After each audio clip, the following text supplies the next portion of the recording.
चलिए अब बारी है विविधता में एकता की। किसानों के लिए छत्तीसगढ़ में जो काम हुआ है उसमें अलग अलग क्षेत्र शामिल हैं, अलग अलग सेक्टर्स हैं, अलग अलग हिस्से हैं उसके। हम उन सभी पर चर्चा करेंगे।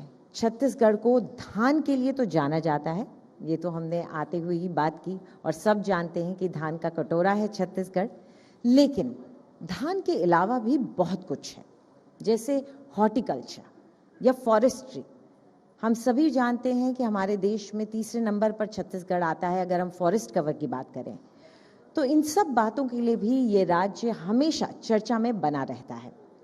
साथ में क्रॉप डाइवर्सिफिकेशन, पशुपालन, इन सब में छत्तीसगढ़ में किसानों को लाभ पहुंचाने का काम किया है और अगले सत्र में हम इन सभी मुद्दों पर चर्चा करेंगे। तो इस सत्र के लिए मैं अब अपने जो गेस्ट हैं उनको आमंत्रित करना चाहूँगी। सबसे पहले आर.एस. कुरील साहब को, जो Mahatma Gandhi university of horticulture and forestry के वाइस चांसलर हैं। सर मंच पर आइए। आर.एस. कुरील साहब, चलिए जब तक वो आते हैं हम अपने दूसरे मेहमानों का स्वागत कर लें। हमारे साथ श्रीमती चंदन त्रिपाठी जी भी मौजूद हैं, उनको मैं स्टेज पर आमंत्रित करना चाहूँगी। मैम, वो डायरेक्टर हैं department of veterinary and agriculture की और राज्य में दुग्ध उत्पादन को बढ़ाने के लिए जितनी भी सरकारी योजनाएं हैं उनको प्रभावशाली ढंग से वो संचालित करेंगे। शुक्रिया मैम। साथ में महिलाओं को भी कृषि और दुग्ध पालन के साथ जोड़ने के लिए काफ़ी काम किया है इन्होंने। हमारे अगले जो मेहमान हैं वो हैं विवेक त्रिपाठी साहब, जो कि डायरेक्टर रिसर्च सर्विसेज हैं इंदिरा गांधी कृषि विश्वविद्यालय के। शुक्रिया सर। और आपने भी अपने संस्थान के जरिए राज्य की भौगोलिक दशा के हिसाब से फसलों से संबंधित रिसर्च में काफ़ी योगदान दिया है। और एक बार फिर से मैं आर.एस. कुरील साहब का निवेदन करना चाहूँगी, अगर वो हैं हमारे बीच तो स्टेज पर ज़रूर आएं। और अगर आप लोग चलिए, शुक्रिया।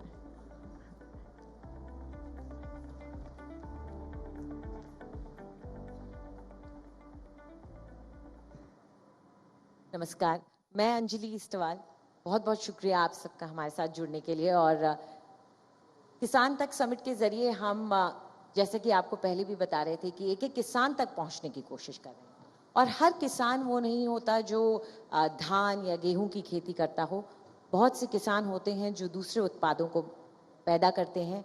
और हम सभी जानते हैं हमारे देश में इन दूसरे उत्पादों की भी बहुत अहमियत है और वो हमारे किसानों को धनवान बनाने में भी बहुत अहम होते हैं। तो शुरुआत में मैम आपसे करना चाहूँगी, पशुपालन कोई ऐसी चीज़ नहीं है जिससे हम लोग इनडिफरेंट हो, हमें पता ना हो उसके बारे में। घरों घरों में पशुपालन किया जाता है। लेकिन किस तरीके से सरकार ने छत्तीसगढ़ में योजनाओं को लागू किया है या उनकी शुरुआत की है, आगे की क्या योजनाएं हैं ताकि पशुपालन जो है वो एक सोर्स ऑफ इनकम, आय का स्रोत बढ़िया तरीके से बन सके? छत्तीसगढ़ में सबसे पहले, इससे पूर्व चर्चा भी हुई है, गौठान पद्धति जो लागू किया है। 10,238 गौठाने आज के समय पर सभी प्रदेश भर में है। अब सबसे बड़ी योजना ये है और इस योजना से सबसे बड़ा बेनिफिट किसी को मिला है तो वो हमारे पशुपालकों को मिला है। कारण कि जो डॉक्टर्स, जो AVFOs, जो पैरावेट्स, जिनको घर घर घूम घूम के पशुपालन के हेतु सुझाव देना, वैक्सीनेशन, मेडिकेशन, ये सारा काम किया जाता था, तो इससे लगभग वो परसेंटेज ऑफ वैक्सीनेशन नहीं मिल पाता था जो कि मिलना चाहिए। गौठान होने से एक फ़ायदा ये हो गया कि डे केयर सेंटर के रूप में उभर कर आया है और पशु यहाँ पर पशु मालिक लेकर आते हैं। और इसलिए अगर हम पिछले 3-4 साल में जो रिकॉर्ड देखेंगे वैक्सीनेशन का, क्योंकि बहुत इम्पॉर्टेंट है। अगर हमको हमारे पशु पक्षी स्वस्थ नहीं रहेंगे तो हम उनसे दुगनी आय या आय के बारे में बात करना तो बेमानी होगी। तो एटलीस्ट 1,79,00,000 पशु पक्षी हमारे प्रदेश में हैं और एफएमडी वैक्सीनेशन मात्र में ही 92 लाख, जबकि उससे पहले 44 लाख 52 लाख इतना तक का अचीवमेंट होता था। तो सबसे बड़ा अचीवमेंट तो यही है कि 92 लाख हमने गौठानों में के माध्यम से वैक्सीनेशन किया। इसके अलावा आर्टिफिशियल इंसेमिनेशन यानी कृत्रिम गर्भाधान, अगर हम छत्तीसगढ़ प्रदेश में देखें तो मैक्सिमम जो गाय भैंस का पॉपुलेशन है वो लोकल ब्रीड है।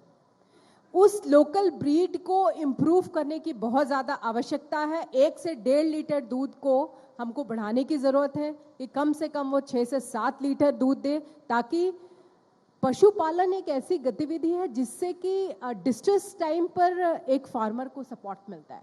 तो हमने एआई में भी बहुत ज़्यादा फोकस किया। एक जगह पशु आने की वजह से आर्टिफिशियल इंसेमिनेशन करने में भी हमारे गौ सेवक PAIW मैत्री को बहुत सपोर्ट मिला, क्योंकि it is very different from what we do in human beings. Human beings में क्या होता है, एक व्यक्ति है वो हॉस्पिटल गया और उसका इलाज हो गया। यहाँ पर एक पशु को संभालने के लिए 4 से 6 लोगों की आवश्यकता पड़ती है, and artificial insemination is more critical in that. So we have done that also, और उसमें भी लगभग 6 लाख पशुओं का आर्टिफिशियल इंसेमिनेशन हम प्रत्येक वर्ष करते आए हैं, जो कि अपने आप में बहुत बड़ा अचीवमेंट है। आने वाले दिनों में हम पशुपालन के क्षेत्र में बहुत बड़ी योजनाओं को लेकर आ रहे हैं। जैसा आप सभी को विदित है, माननीय मुख्यमंत्री जी ने स्पेसिफिकली जो हमारा ये सेक्टर है पोल्ट्री में अपार संभावनाएं हैं।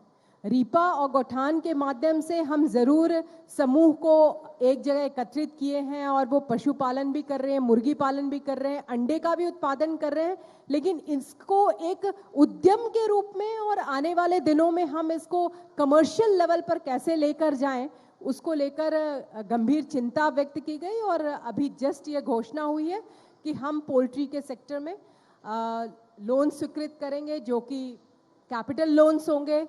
इंटरेस्ट सबवेंशन की बात की गई है, और सबसे महत्वपूर्ण है कि बिजली की दर में भी काफ़ी किफ़ायती दर पर आपको अवेलेबल हो सकेगा। इससे हमारे जो पशुपालक हैं, जो अब तक पशुओं को ही ध्यान रखते थे और पक्षी यानी पोल्ट्री की तरफ उतना झुकाव नहीं था, वो भी सामने आएंगे, और जो पूर्व से इस काम में कर रहे हैं उनको भी बल मिलेगा। आने वाले दिनों में हम एक्सपेक्ट कर रहे हैं कि अगले 5 सालों में यहाँ एग प्रोडक्शन हाई होगा और हम आत्मनिर्भर बन सकेंगे। बिल्कुल, बहुत खूब। और आर्थिक मदद अगर मिलती है इस तरह की, तो उससे तो खास तौर पर किसान जो हैं उनको बहुत फायदा होगा। क्योंकि आपने वैक्सीनेशन की बात की, तो एक छोटा सा सवाल मैं जोड़ के इससे पूछना चाहूँगी, जब चुनौतियाँ आ जाती हैं, जैसे कि खास तौर पर उत्तर भारत में हमने देखा था कि लंपी डिजीज आई, तो उससे काफ़ी नुकसान उस दौरान किसानों को हुआ।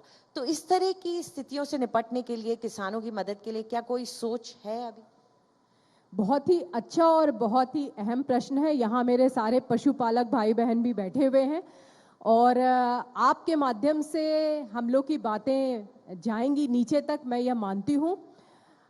पशुपालक सभी जानते हैं कि पिछले वर्षों में राजस्थान वगैरह में बहुत बुरी तरीके से ये फैला और बहुत ज़्यादा नुकसान भी हुआ।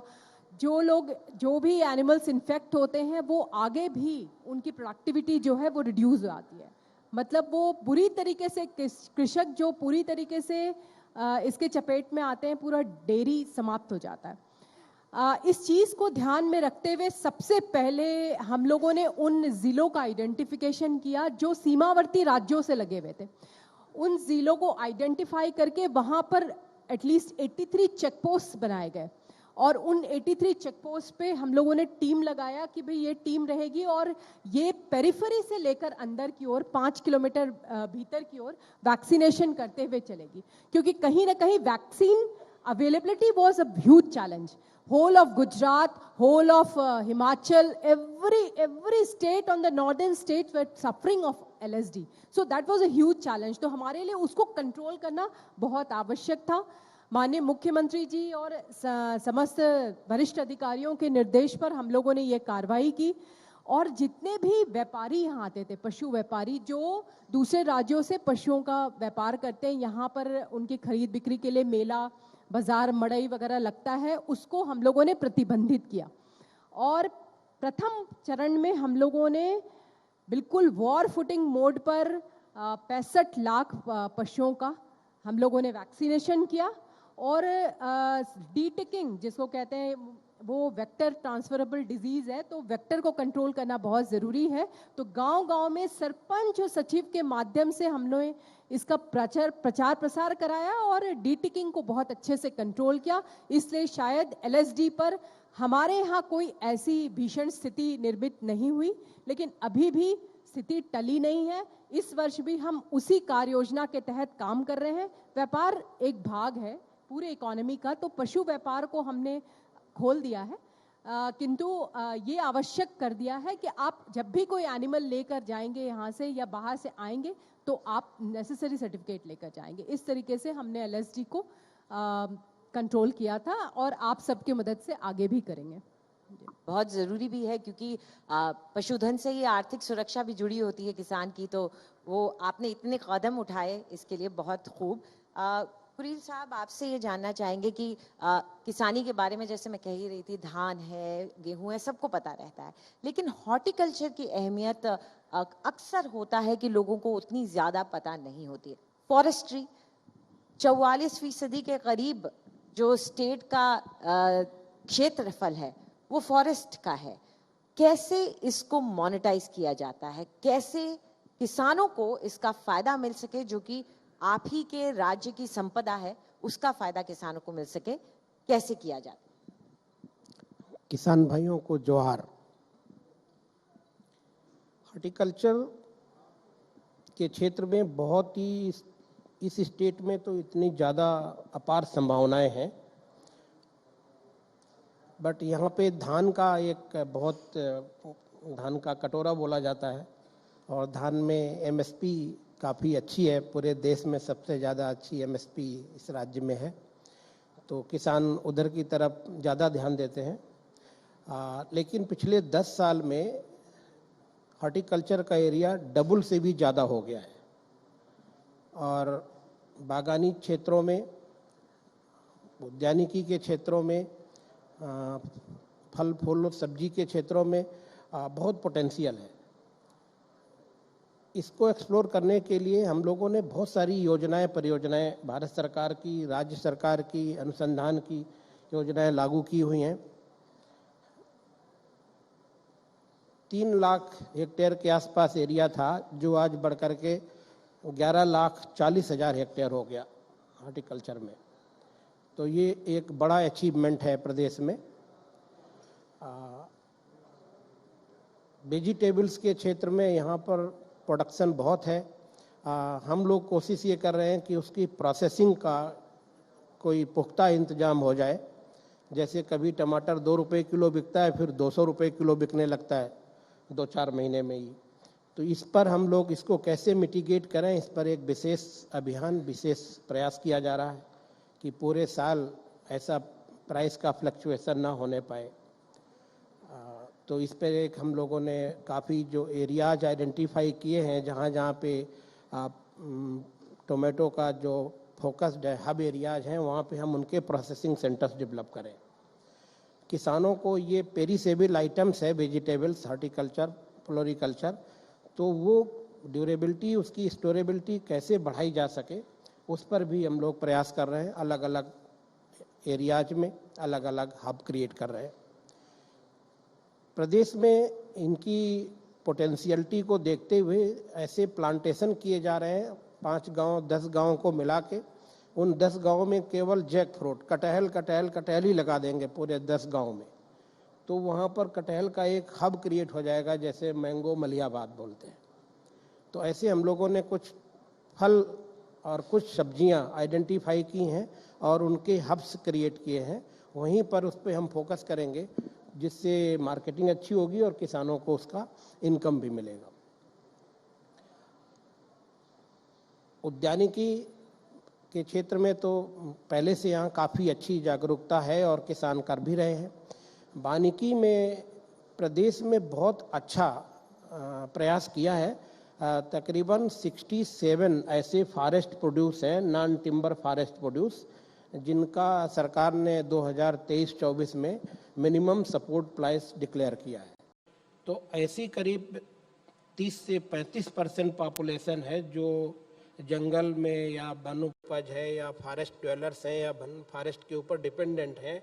उनकी रोजी रोटी और उनका जो खाने पीने का पूरा डिपेंडेंसी फॉरेस्ट पे है, तो उनके लिए ये बहुत अच्छा प्रयास है। मेरे ख्याल से तकरीबन सभी वन उपज की एमएसपी सरकार ने डिक्लेयर कर रखी है और अच्छे प्राइस में बेचने के लिए। परंतु उस अच्छे प्राइस में बिके, इसके लिए जो फॉरेस्ट का प्रोड्यूस होता है वो जो कलेक्ट करने वाले लोग हैं, महिलाएं हैं, जंगल में जाती हैं, लेके आती हैं, तो वो अच्छी कीमत पर बिके, उसकी अच्छी ड्राइंग फैसिलिटी हो, सुखाया जाए, उसकी वैल्यू एडिशन हो, उसके नए नए प्रोडक्ट बनाए जाएं, तो उनके प्रोसेसिंग सेंटर्स की बहुत आवश्यकता है, जिस पे भी राज्य सरकार इस पे प्रयास कर रही है। तो ऐसे जो प्रोड्यूस हैं, उनके प्रोड्यूस के कहाँ पे वो प्रोड्यूस होते हैं, साल कहाँ होता है, महुआ कहाँ होता है, इमली कहाँ होती है, तेंदू कहाँ होता है, उसकी पत्ती कहाँ होती, जिन एरियाज में फोकस्ड हैं उन एरियाज को आइडेंटिफाई करके वहीं पे processing centre, value addition centres बनाने का प्रयास किया जा रहा है। सर, इसको सुन के मुझे थोड़ा सा चिंता एक ये होती कि शायद किसान का भी डर ये रहता है कि जो इंफ्रास्ट्रक्चर खड़ा करना पड़ता है, चाहे वो सरकार की तरफ से हो या किसान की तरफ से भी, उसमें खर्चा ज्यादा हो जाता है जब हॉर्टिकल्चर की बात आती है। तो क्या ऐसा है, इसलिए भी हिचकते हैं किसान? सिर्फ एमएसपी ही नहीं, सिर्फ ये भी हो कि मेरा खर्चा भी ज्यादा होगा, अनसर्टेनिटी भी है, क्या मुझे फायदा होगा, क्या मुझे नुकसान होगा? तो सभी जो प्रोडक्ट्स हैं उनके लिए अलग अलग योजनाएं, परियोजनाएं राज्य सरकार की भी हैं और भारत सरकार की भी हैं। दोनों से मिला करके उनको अलग अलग प्रोजेक्ट्स में डिफरेंट टाइप के प्रोजेक्ट्स हैं। जैसे एपीकल्चर है, अब हनी बी का इस प्रदेश में बहुत पोटेंशियल है, तो उसके लिए भारत सरकार की भी योजना है, राज्य सरकार की भी योजना है। उनको बक्से देना, उनको कलेक्शन करवाना, उनको बीज उपलब्ध करा देना, फिर वो जो प्रोड्यूस करके लाएं उनकी हम एक ट्रेड मार्क बनवा करके मार्केट में बिकवाना, ये विश्वविद्यालय भी करता है और विभाग भी करता है। मशरूम जैसे का एक है, अभी डिक्लेयर किया गया है एपीकल्चर और सेरीकल्चर को माननीय मुख्यमंत्री जी ने कहा है हमें कृषि का दर्जा देंगे। तो इन दोनों के क्षेत्रों में एक अलग से योजनाएं बनाई जा रही हैं कि किसानों को मधुमक्खी पालन और ये जो सेरीकल्चर है, रेशम का प्रोड्यूस करना, तो ऐसे योजनाएं बहुत सारी हैं और किसानों के पास तक पहुंच रही हैं। इंफ्रास्ट्रक्चर के साथ साथ ट्रेनिंग देना बहुत ज़रूरी है। उन लोगों को जो महिलाएं फील्ड से लेके आती हैं उसको कैसे वैल्यू बढ़ाएं। हम सभी लोग जानते हैं कि जो बीच में ट्रेडर्स हैं, मीडिएटर्स हैं, वो बहुत बार बहुत ज़्यादा उसमें मार्जिन ले लेते हैं, तो गांव में जो कलेक्ट करने वाला किसान है उसको थोड़ा कम पैसा मिल पाता है। उस पर तो सरकार का फोकस है और पूरे देश भर में जो कलेक्टिव प्रॉब्लम है वो यहाँ पर भी है। ये जान करके अच्छा लगता है कि इन प्रॉब्लम्स को, इन जो दुविधाएं हैं उनको समझ रहे हैं और उन पर काम कर रहे हैं, वही सबसे ज्यादा जरूरी है। बाकी ये तो काम निरंतर चलता रहता है। त्रिपाठी साहब, आपसे ये जानना चाहेंगे कि शोध के क्षेत्र में अगर देखें तो क्या छत्तीसगढ़ में जिस तरीके से कृषि हो रही है और जिस तरह से होनी चाहिए और शोध जो चल रहा है, वो उस के बीच में कोई लिंक है? क्या हम देखते हैं कि शोध हुआ और उसके बाद उसको ऑन ग्राउंड फील्ड तक, किसान के खेत तक, वहां तक पहुंच रहा है जो उसका परिणाम है? आपने सही कहा मैडम। छत्तीसगढ़ में कृषि शोध का जो इतिहास है बहुत पुराना है। जहां आप बैठे हैं, हम लोग ये कार्यक्रम हो रहा है, ये क्षेत्र लभांडी फार्म कहलाता है और यहाँ शोध 1904 से धान पर शोध प्रारंभ हो गया था और हम बहुत गौरवान्वित हैं कि पहली धान की वैरायटी EB17 जिसका नाम था, हमने 1913 में विकसित की थी। तब से लेके आज तक हम 50 फसलों की लगभग 162 वैरायटी रिलीज कर चुके हैं। पर तो ताली बनती है। और ये जो हमारी वैरायटी हैं, ये न केवल छत्तीसगढ़ में बल्कि पूरे देश में प्रसिद्ध है। हमने आपके जो इस सेशन का टॉपिक है विविधता में एकता, छत्तीसगढ़ जैव विविधता के मामले में बहुत समृद्धशाली राज्य है। हमारे पास 24,000 धान की प्रजातियां हैं जो पूरे देश में प्रथम स्थान पर है। ये विश्व का दूसरे नंबर का संग्रहण है जिसको हमने जीवंत रूप से रखा हुआ है। हर साल हम 15,000 धान की प्रजातियों के खेत पे लगाते हैं, उसके बीज को मेंटेन करते हैं और हर साल इन बीजों का उपयोग न केवल छत्तीसगढ़ के वैज्ञानिक बल्कि पूरे विश्व के वैज्ञानिक नई प्रजातियों के विकास के लिए कर सकते हैं। मैं एक छोटा सा सवाल पूछ लूं आपसे सर, अगर 15,000 प्रजातियां हैं तो क्या हर 24,000 धान की अगर इतनी सारी प्रजातियां, क्या सबका बीज पहले से लेके अब तक का बचा के रखते हैं? या 25,000 धान की वैरायटी का बीज बचाया है। और मैं आप सबको जो आज इस कार्यक्रम में सम्मिलित हैं, यहीं पास पे हमारी रिछारिया प्रयोगशाला है, वहां आपको आमंत्रित करता हूं। आप जाके देख सकते हैं, आपको बड़ा आनंद आएगा। और उसको डिजिटल फॉर्म में भी करके रखा है कि आप यदि मैं वहां नहीं भी रहूं या मेरा कोई वैज्ञानिक भी न रहे, आप वहां पर हमारा जो सिस्टम बना हुआ है, इलेक्ट्रॉनिक सिस्टम, डिजिटल सिस्टम, उससे उसकी सारे गुणों की पहचान कर सकते हैं। ये तो रही धान की बात। छत्तीसगढ़ में लगभग 2,000 किस्म का तिवड़ा एक हमारी छत्तीसगढ़ की बहुत पुरानी फसल है जिसमें बहुत हाई प्रोटीन होता है, लेकिन कुछ उसमें बीच में कुछ गलत भ्रामक जानकारियों के अभाव में तो उसका उपयोग थोड़ा कम हुआ है, लेकिन अभी भी छत्तीसगढ़ में बहुत एरिया में बिकता है। दूसरी है अलसी, उसकी भी 1500 प्रजातियां हैं। आपको बताते हुए मुझे खुशी होगी कि छत्तीसगढ़ में 56 प्रकार की भाजियां मिलती हैं, उनके भी बीजों का हमने संग्रहण किया है और लगभग 30,000 जातियों का संग्रहण हम यहाँ पर करे हुए हैं। और इनका उपयोग, ये छत्तीसगढ़ की बहुत अमूल्य संपत्ति है और ये ऐसी संपत्ति है जो पूरे विश्व में हमको छत्तीसगढ़ को एक अलग स्थान देती है। धान की वैरायटी के साथ साथ हम लोग दलहन, तिलहन और उद्यानिकी की फसलों, मसाला फसलों पे भी काम कर रहे हैं। आपने कई बार ये बात आती है कि धान की खेती गरीब लोग करते हैं, लेकिन बदलते मौसम के माहौल में ऐसा लगता है अब हमारे लिए और संभावनाएं बढ़ने वाली हैं, क्योंकि पूरे विश्व में अनाजों का उत्पादन कम हो रहा है। धान छत्तीसगढ़ छोड़ नहीं सकता, क्योंकि एक तो हमारी भौगोलिक स्थिति, हमारी जलवायु इसकी इजाज़त नहीं देती कि हम बड़े एकरेज में, बड़े एरिया में दूसरी फसलों को लगाए। हाँ, ये बात है, हमारी राज्य सरकार बहुत किसान की हितैषी सरकार है। सबसे अच्छा पूरे इंडिया में धान का एमएसपी देने का, प्रोक्योर करने का और लोगों को पेमेंट देने का सिस्टम सबसे अच्छा छत्तीसगढ़ में है। उस कारण कई बार ये हो रहा है कि जो दूसरी फसलों के किसान भी थे हमारे, वो धान की ओर जाते जा रहे हैं। तो हमारा ये प्रयास है कि लगभग 40,000 लाख हेक्टेयर में हमारे यहाँ धान की खेती होती है। जो हमारा खरीफ का सीजन है उसका 80% एरिया केवल धान पे रहता है। और हमारा ऐसा आकलन है कि लगभग 8 लाख हेक्टेयर एरिया हमारा ऐसा है जो धान के लिए बहुत फायदेमंद नहीं है। वहाँ पर यदि हम दलहन, तिलहन, जिमीकंद, कोचई, अदरक, हल्दी इसकी खेती करें तो ज़्यादा लाभ प्राप्त कर सकते हैं। आपने जो मुद्दा उठाया था कि कई बार हार्टिकल्चर क्रॉप और दूसरे क्रॉप पे जाने के बाद किसान को एक थोड़ी सी डर रहता है कि क्या मेरा सामान बिकेगा कि नहीं, मेरी फसल खराब तो नहीं होगी। इसके लिए थोड़ा सा पॉलिसी इंटरवेंशन की ज़रूरत है। और एक मेरा सुझाव भी रहेगा भारत सरकार को, आप धान और गेहूं की खेती को यदि विविधीकरण करना चाहते हैं तो दलहन और दूसरी फसलों के एमएसपी घोषित कर देने से अकेला काम नहीं चलेगा। आपको एमएसपी वो रखनी पड़ेगी कि यदि 1 एकड़ में कोई किसान धान लगाता है या गेहूं लगाता है तो उसको जितना रेट मिलने वाला है उतना वो एकड़ का रेट उसको दलहन और तिलहन में लगाने से मिले, भले ही उसका उत्पादन कम आए। और मेरा ये भी सुझाव है, क्योंकि हम लोग किसानों के साथ काम करते हैं वैज्ञानिक, थोड़ा डर भी नहीं लगता हमको अपनी बात रखने में, कि अभी भी जो हमारी एमएसपी है, हमारा ऐसा कैलकुलेशन है हम वैज्ञानिकों का कि वो कम है और तत्काल उसको 25% कम से कम वृद्धि करना चाहिए।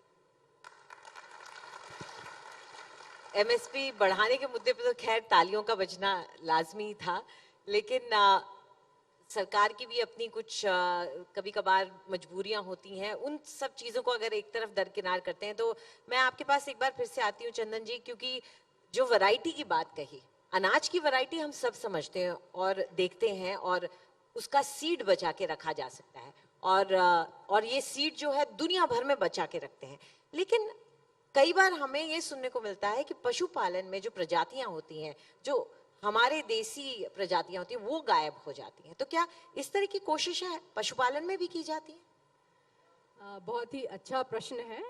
हमारे यहाँ की जो वैरायटीज़ हैं एनिमल में, स्पेसिफिकली NABGR की मदद से हम लोग अभी कोसली गाय, एंड देन यहाँ एक अंजोरी बकरी रहती है, और एक असील पक्षी है, यानी कॉक की वैरायटी है, उसके जर्म प्लाज्म को सुरक्षित रख रहे हैं। और इतना ही नहीं, कोसली गाय का भले महत्व अभी पहले कुछ ना हुआ हो, लेकिन गोवर्धन न्याय योजना आने के बाद, गोधन न्याय योजना आने के बाद तो उसका महत्व बहुत ज्यादा है। 1 से 1.5 लीटर दूध देने वाली गाय अगर आपको जिसका कि आप मूल्य 1 से 1.5 लीटर मतलब आपके घर में उपयोग हो सकता है, इतना ही मिल्क है ना, तो अगर उसके गोबर को आप इकट्ठा करके नियरेस्ट गौठान में सेल करते हैं तो उससे ज्यादा आपको फायदा होता है। And more over, vermi compost के माध्यम से जो चीज आप अपने खेतों में डालते हैं, उससे आपको जो फायदा हो रहा है वो अभी आपको समझ में नहीं आएगा, लेकिन आप मेरी बात पर और हम सब की बात पर यकीन करिए, आने वाला दिन जो है ना, वो ऑर्गेनिक का दिन है। ओनली वही चीज चलेगी मार्केट में, उसी का दाम ज्यादा रहेगा जो वर्मी कंपोस्ट खाद से तैयार हुआ हो। इसलिए जो हम कर रहे हैं, छत्तीसगढ़ जो कर रहा है, वो आने वाले 50 सालों में शायद भारत में, पूरे भारत में लागू होगा। तो हम लोग जर्म प्लाज्म के स्टोरेज के लिए, एनिमल के जर्म प्लाज्म के स्टोरेज के लिए बिल्कुल दृढ़ प्रतिज्ञ हैं। और हमारे यहाँ 7 गवर्नमेंट फार्म्स हैं, और ये गवर्नमेंट फार्म्स में साहिवाल गिर नस्ल की गायों की सुरक्षा की जाती है, उन्हें रखा जाता है only to preserve what is hours.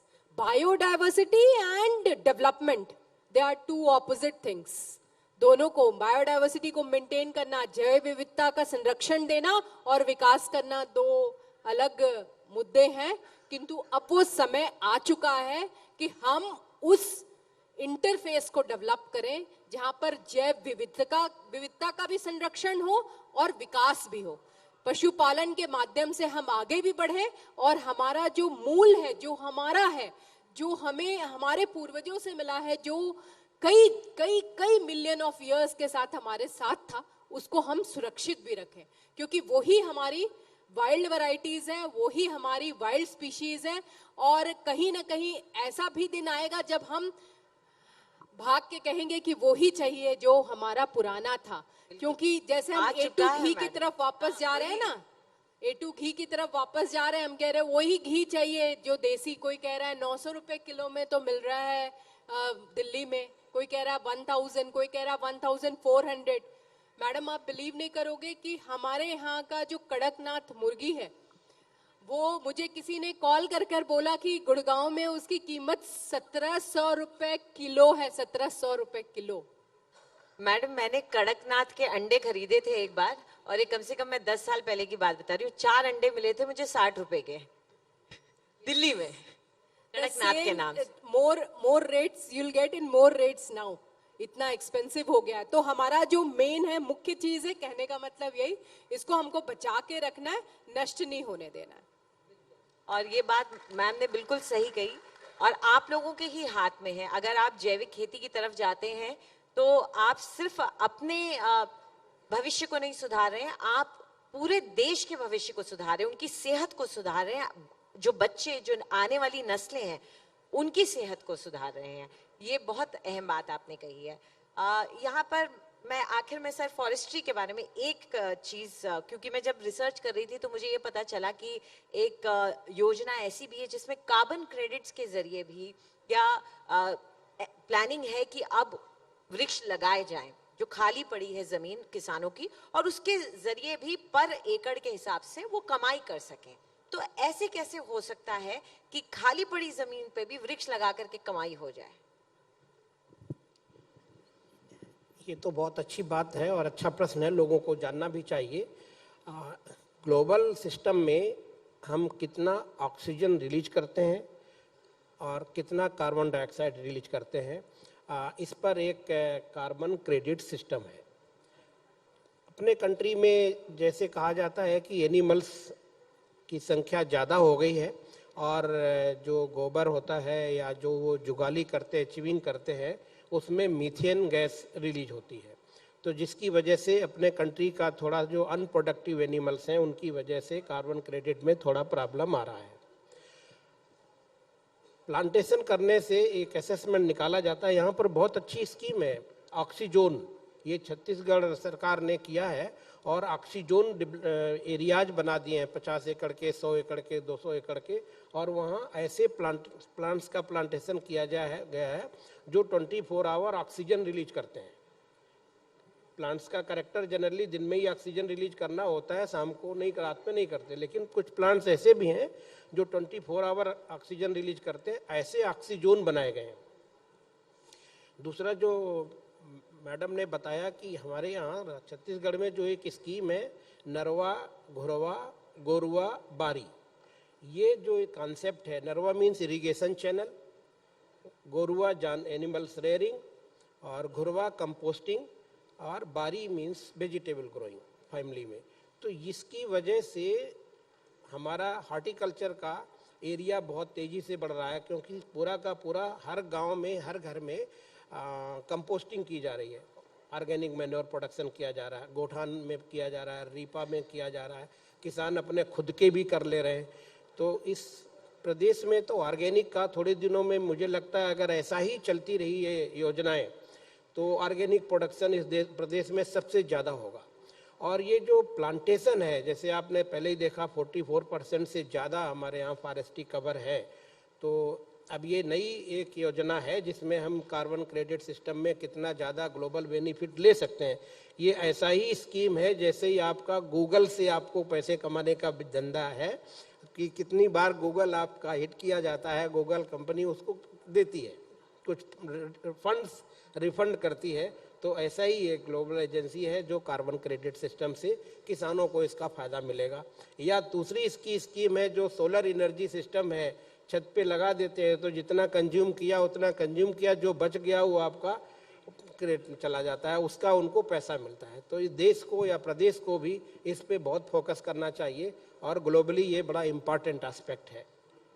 बहुत खूब। त्रिपाठी साहब, जाते जाते आपने ये तो बता दिया कि क्या क्या फायदे हो रहे हैं, लेकिन आप कुछ ऐसा भी बताइए कि ऐसी क्या शोध चल रही है जो आने वाले कुछ सालों बाद हम सबको चौंका देगी कि भाई अब ऐसा भी हो रहा है। जैसे आजकल एआई आ गया है, आपको दिखता होगा कभी कि कोई और ही आवाज बोल रही है, बिल्कुल कृत्रिम सी, या कोई महिला न्यूज पढ़ रही है, देखने में वो अलग ही दिख रही है, तो कुछ वो चौंकाने वाली चीज हमारी इंडस्ट्री के लिए रही। तो ऐसा कुछ बताइए जो शोध चल रहा है जो हम आने वाले दिनों में हमें चौंकाएगा और अच्छे तरीके से चौंकाएगा।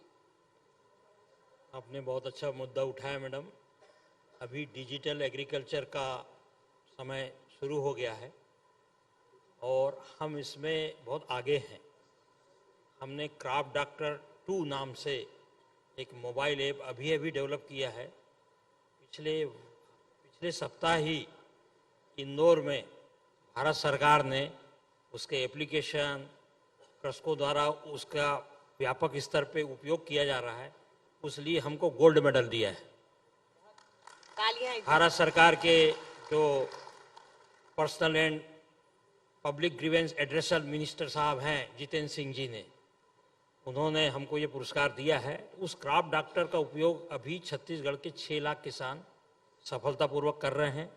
उसमें ये व्यवस्था रखी गई है कि लगभग 50 फसलों के बारे में किसानों के कोई भी क्वेश्चन हो, आप अपना मोबाइल लेके जाइए, अपने खेत को भी, अपने पौधे का फोटो खींचिए, हमको भेज दीजिए, तत्काल 2 मिनट के अंदर हम आपको आपके समस्याओं का निराकरण, दवाइयों की जानकारी सब देते हैं। ये 2 वे सिस्टम है।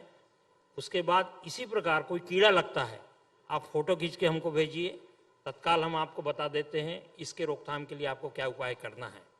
इसी प्रकार इरिगेशन के लिए सेंसर आधारित सिस्टम हम तैयार कर रहे हैं। भिलाई में हमारा एक IIT है छत्तीसगढ़ में, उसके साथ अभी मैंने 1 करोड़ रुपए का रिसर्च प्रोजेक्ट MOU साइन किया है। हम दोनों मिलके IIT और Indira Gandhi agriculture university AI को और कैसा एग्रीकल्चर में इंक्लूड किया जा सकता है जिससे किसान को और फायदा मिले, उस पर भी काम कर रहे हैं। किसान भाई यहाँ आए हैं। एक पुरानी बात AI की तो हो गई थी, एक बात और बताना चाह रहा हूँ। अपनी वैरायटी तो हम डेवलप करते ही हैं, किसानों की वैरायटी के संरक्षण का भी एक बड़ा कार्यक्रम हमने चलाया है। कई किसान भाइयों ने पीढ़ियों से अपने बीजों को बचा कर रखा है। हमने छत्तीसगढ़ के ऐसे 1700 किसान भाइयों के बीजों का रजिस्ट्रेशन भारत सरकार की एक संस्था है वहाँ पर कराया है। 350 किसानों को हमारे पेटेंट या कह लीजिए रजिस्ट्रेशन सर्टिफिकेट उनकी मिल चुकी है। कभी भी उनके इस अधिकार को कोई छीन नहीं पाएगा। और बाकी भी किसान भाइयों से कहना चाहूँगा, इस प्रकार का जो भी परंपरागत रूप से आपके पास में बीज हैं उपलब्ध विभिन्न जातियों के, हमारे पास आएँ। पूरे राज्य में 27 कृषि विज्ञान केंद्र हमारे पास काम करते हैं, वहाँ हमारे वैज्ञानिक के पास चले जाएं। आपको कुछ नहीं करना है, रजिस्ट्रेशन भी हम करेंगे, सारा काम हम करेंगे। आपको घर में आपको केवल बीज देना है सैंपल का, आपके घर में रजिस्ट्रेशन पहुंच जाएगा और पेटेंट पर नाम आपका पेटेंट पे नाम आपका होगा। तो कृषकों के अधिकार के लिए भी हम बहुत तेजी से काम कर रहे हैं। आप तीनों से बात करके मुझे बहुत अच्छा लगा, क्योंकि अक्सर हम एक नैरेटिव में उलझ जाते हैं, इस तरह की धारणा में उलझ जाते हैं कि किसानों के लिए कुछ हो नहीं रहा, या किसान जो है उनको जानकारी नहीं पहुंच रही है, या कोई योजना आती भी है तो उन्हें पता नहीं चलता है। लेकिन ये जान करके खुशी होती है कि आप लोग बता रहे हैं, किसानों तक इन बातों को, इन योजनाओं को पहुंचा रहे हैं, किसानों को इनका फायदा हो रहा है, शोध का फायदा हो रहा है, और एक सुनहरा भविष्य हमें यहाँ दिखता है किसानी का, खेती का छत्तीसगढ़ में। शुक्रिया। मैं राव साहब आपसे आग्रह करना चाहूंगी, तुलसी का पौधा दे करके आप शुक्रिया अदा करें।